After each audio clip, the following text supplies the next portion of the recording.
Hey everybody, Barry here again. Bouncing around a little bit. Last week was frame, the week before that was rat rod, today is engine. Let's get into it.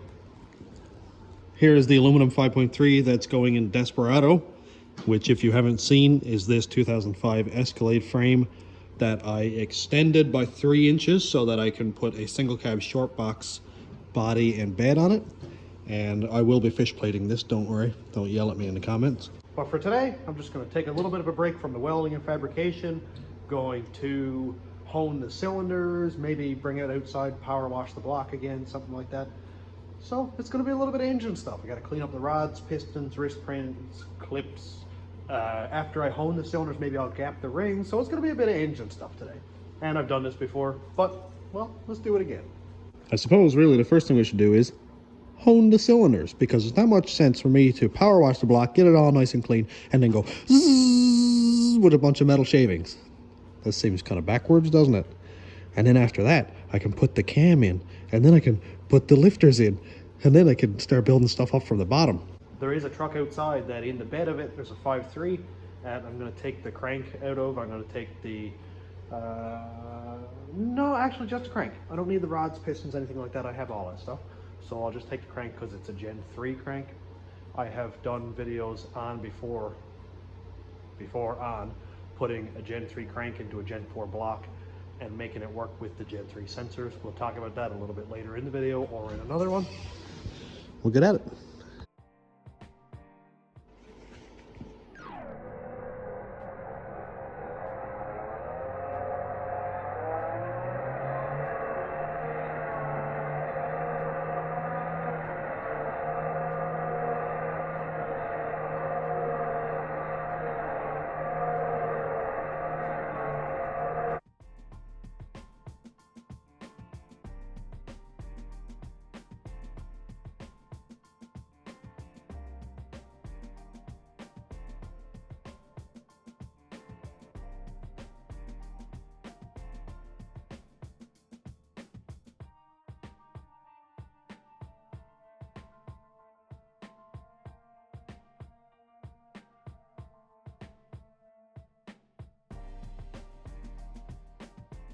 Cylinders are honed. Woohoo! You can see that it's very like chalky looking here, but that's because I don't have any brake cleaner here. I used, well, air intake cleaner. Whatever. I thought it was the same anyway. This is getting power washed and clean, degreased. Don't worry, it'll be fine. One thing I do see is we got some scratches and some scuffing. May lose a PSI or 10 in the compression test, but I'll make up those other 10, 12, 15 PSIs with the spoolie boy. And over here, same idea. This cylinder here has a pretty good scratch. I can't hook my glove in it, so that's all is required on my end. One thing that I see is that it's funny because you can see right there, if it'll focus, yeah, you can see that there's a definite dark spot right there. That is, I assume, because maybe some cylinder warpage, or maybe because of the scuffing that's on the cylinder. You can sort of see there. It looks like it ends right at the top of that dark spot. So is this cylinder warped? It's very possible, but I'm going to pretend that it's not there and just send a bunch of boost through it anyway. I think I'm just going to burn away and gap the rings. I might as well. It's tedious and it's annoying, and I don't have a ring gapper tool or a ring grinder. What I do have is a flat file and a vise. Yes, it's the best. So what we do is take our flat file and then one-handedly take your knee and clamp it in the vise. Oh no, my glove's stuck. There we go. Clamp it in the vise, and now you just scrape your rings along there. Easy as pie.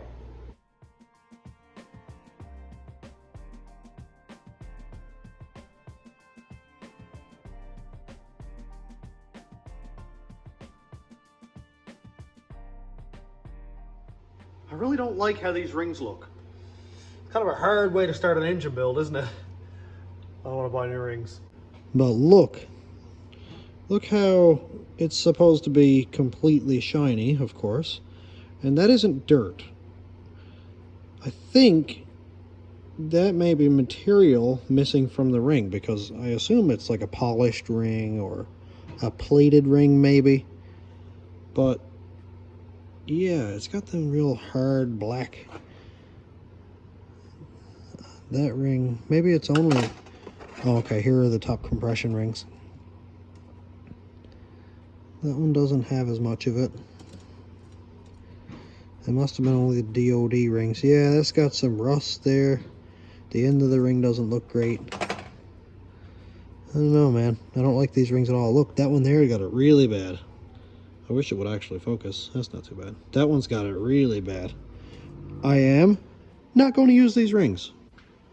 I have a plan. Not only do I have a plan, I have a box full of pistons. Yeah! well, might as well find some rings. This is not ideal. I don't suggest doing this. Taking rings from engines that have been blown up, engines that I've put boosts through. This piston is fine, so I'll use the rings off of this one. But then we have, I saw it here somewhere, this one. That is not so fine. Leave it up to me to get a little bit too much heat in that cylinder, so everything all touches together and then pop. Yeah. So I won't use this, the rings off of this piston. Dwayne will powder coat them and make something cool out of it. So, what else we got? Good one here with nice rings. Oh wait, maybe not. Maybe not. Maybe not. Where is the piece? Oh, look. Oh, come on, come out. Oh, wow, it's actually stuck onto the ring. I didn't even know I broke this piston. Wow, dude. Yeah. Yeah, that's not ideal, is it? It actually broke in between a ringland and didn't break the top of the piston at all. This was the second set of pistons that were in the rat rod. That was unexpected. Okay, another Dwayne piston. This came out of not an LS. Yep. That came out of An old engine of mine. You can see it went a little bit spaghetti. If you can tell me what engine this came out of, you're old school. What else we got? Oh, another good one here. So I'll take that one. That's good. Basically, all I'm looking for is that the rings rotate in the piston. They're stuck. Well, I'll find a full set. Maybe. I may have to wait until I pull apart that other 5.3 and take the assemblies out of that one and just throw in this, which I'm fine with. It's not a big deal. So, yeah. More junk.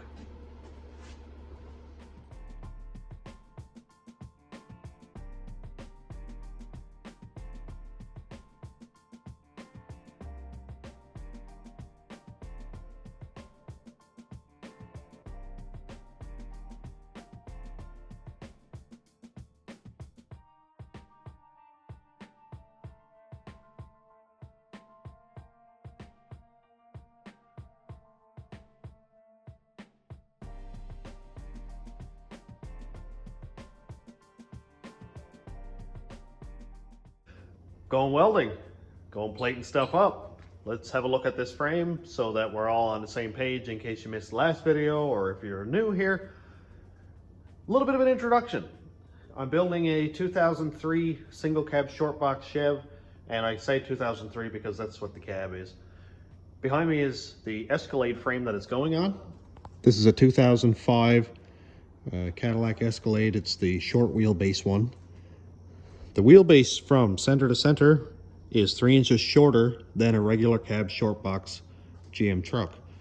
So I went ahead and extended that wheelbase by 3 inches. I Z-cut the frame, moved the back part of the frame back 3 inches, plated it in top and bottom. This isn't cut and welded here. This is one solid piece that I bent the whole way around, brought it in.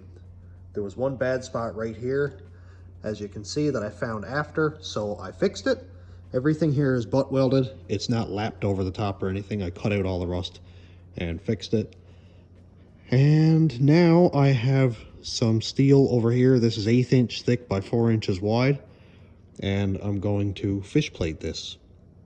Now, I know some people are going to come in and give me a hard time for using 1/8 inch, but I didn't really see the point in going super overkill, because this is a boxed frame. The reason I point that out specifically is because you get a C-channel frame that has 1, 2, 3 sides. It has no outside. I would fish plate the inside of that with quarter plate just to bulk it up, just to give it a lot more structure, a lot more strength and thickness. This having 4 sides is already stronger because it's got less chance of kinking. The outside of the frame is I'll say 3/32, like it's not quite 1/16 inch, but it's not a full quarter. So we've got, say, 3/32 inside and outside. So we're almost up to a 1/4 inch there. And then I add an 1/8 inch to the outside, I add an 1/8 inch to the inside, and we're talking, if you squat all that together, we're talking, well, say 3/8 of an inch or just over. So we're almost a 1/2 inch thick for each frame rail. So, you know, and then you factor in the top, the bottom. So I think it's going to be just fine. Now, I've seen people do this job without fish plating at all and get away perfectly. I just like to be absolutely 100% sure. So that's what I'm going to do. I bought 4 feet, even though I am going to need more. The reason I only bought 4 feet is because I've got about 15 inches worth here. So I can use one piece here for the outside or the inside of the frame, and then I can cut 3 pieces out of this, and I could use 3 16-inch sections out of this if I wanted to.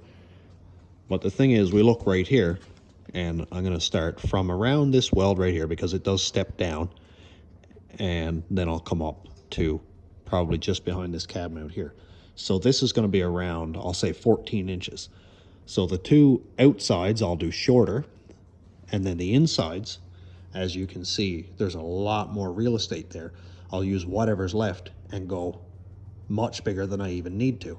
So even though it's a little bit underkill, it's also still overkill, and it's going to work just fine. I've still got some prep work to do with this. I need to sort of flatten out these welds. The frame may be still a little bit wavy in spots just because of the way it's made. So I'm going to put a piece of board up against this and whack it with a hammer. That's pretty much all I can do to make sure this is nice and flat so that when I put my plate on, it sits pretty well flush. I'm using a MIG welder, so it's very forgiving.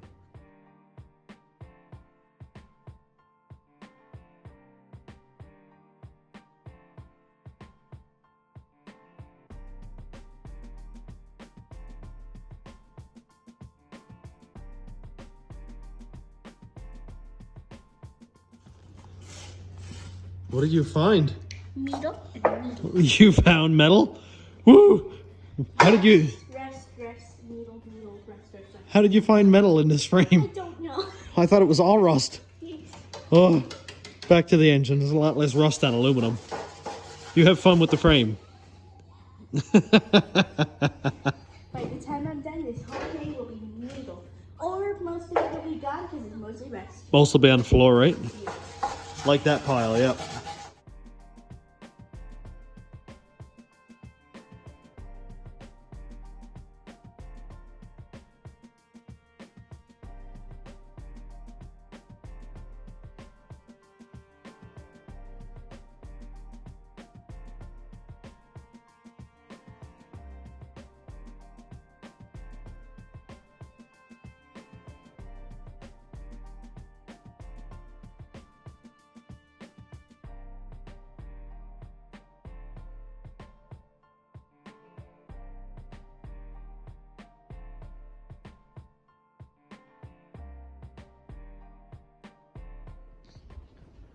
I'm a little bit lost.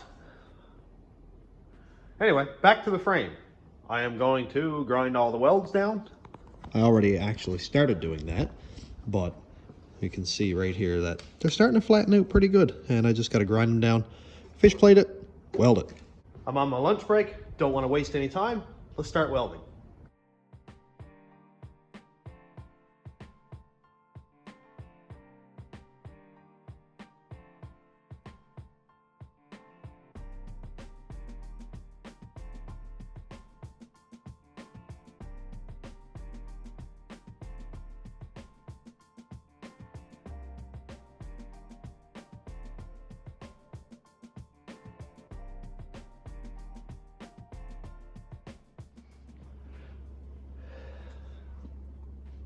At some point, you've got to stop. I've been trying to save this frame, and it's been looking relatively promising. But at some point, you've really got to stand back and look at what you're doing. I don't like to get discouraged, but it's not as good as I hoped. And I've seen this for a couple of days, but I didn't want to let it get to me. But look at all the pitting in this frame. That's one big spot right there. There's probably a hole. It's soft. It seems like right here is where the gas tank bracket was welded to the frame. And it seems like, you see that shadow right along right here? It's like it bulged the frame out. I said, maybe they just sort of reinforced that for strength where the gas tank was hanging off of it, but I'm not convinced. Look along here where I welded it. My weld looks fine. One little pinhole here and there, so that, and that looks like it's in the new metal, not necessarily the old. But look at all of this porosity. It's bad down here. Actually, it looks even worse in the camera. This looks horrible here. We get back here, same thing again. Like, this frame does not look good. And I'm not comfortable with putting myself or my family on a frame that could spaghetti noodle at any time. So I said, I really need to size this thing up. And it's not strong anywhere besides right here. And that's because that's the piece that I put in. Like, from here up isn't actually that bad. It's about right here where it starts getting rough. So I just want to do a little test. So right here is where the coil spring pocket is. And I was hitting it, and I was hitting it, and I was like, man, this is kind of soft. So right here is strong. You get that nice ding ding sound. You get right there, it's quite soft.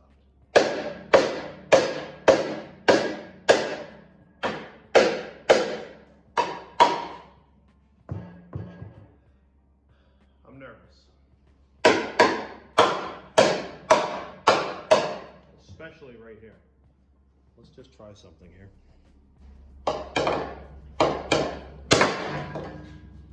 Yeah. So that put a nice little dent right there. That is like that everywhere.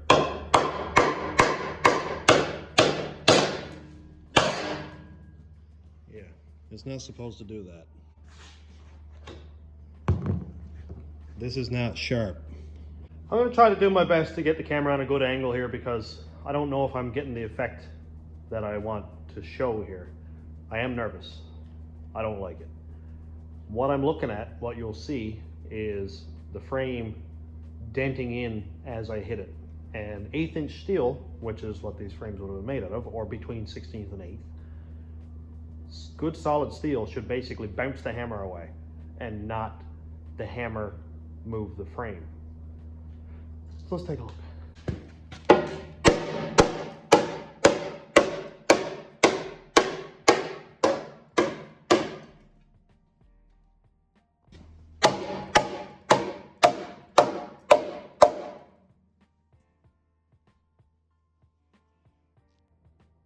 finally know where to get a cheap rust-free Chev truck frame. Oh geez, what do I get into?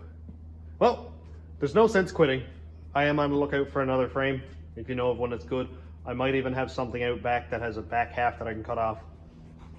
Because really, the front half of this frame really isn't that bad now that I have it fixed. And I don't know if it's soft up here or not.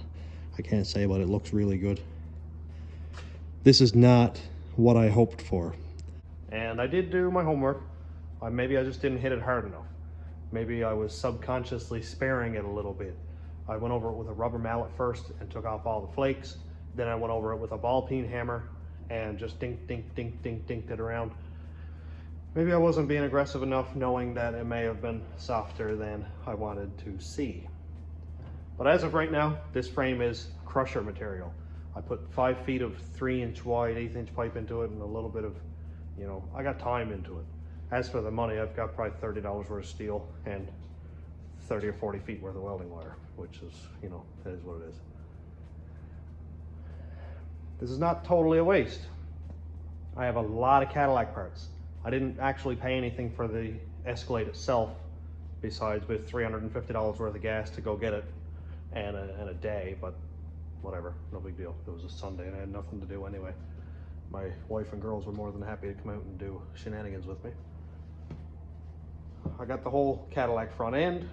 I've got the whole Cadillac drive line except for the drive shaft, which is no good anyway because 3 inches too short. Transfer case is there, low miles. Front diff is there, low miles. All the front steering, suspension gear. I really wasn't completely sold on the coil springs anyway, because how do I lower a coil spring? Can't cut them because they taper in at the top and bottom. And then, you know, I wasn't sure exactly how to lower that. And then we have panhard rod lengths and panhard rods getting in the way of other things. It also has a rear sway bar, which is really cool, which I can use on even a leaf spring rear suspension. So there is light at the end of the tunnel here. There are a lot of parts that I can use, and I don't regret any of the time and effort or money that I put into this, because I learned quite a lot. I learned quite a lot, and a lot of people gave me really good input. Choking myself here with this button. A lot of people gave me really good input about how to do fish plates, how to Z-cut a frame. So we'll chalk it up to learning and move on. I've got engine stuff to do. I can start doing that. Snow, I'm not sure if the snow is going to be in the way because I do have to take an engine out of another truck out there. But, you know, there is other stuff I can do. I think maybe in the next video I'll start doing some sandblasting. Maybe sandblast the block, maybe sandblast the valve covers, timing cover, oil pan, all that cool stuff. There's a lot of stuff coming. I am not quitting. I am not deleting YouTube. So for anybody who wants to watch next week, I'll be here. I can't promise this will, but hey, it's never too bad. The situation can never be too bad. So I'm actually going to cut this one off here. My lunch break is over. The day is over. I'm at the end of my nerve for this week. So yeah, I don't mean to end on a negative note. Everything is all good, no big deal. We'll move on, figure it out. And hot rodding is all about problem solving. This is sort of a big problem, but it can be solved. So no hard feelings. Well, thanks for checking out the channel. Thanks to my YouTube members and subscribers and patrons. If you want to check out my Patreon, it's patreon.com/stationroadratrods. YouTube members link is down here. And also check out the merch store under the video, which has t-shirts and cups and hoodies and all that cool stuff. And thanks for watching. Have a great day, everybody.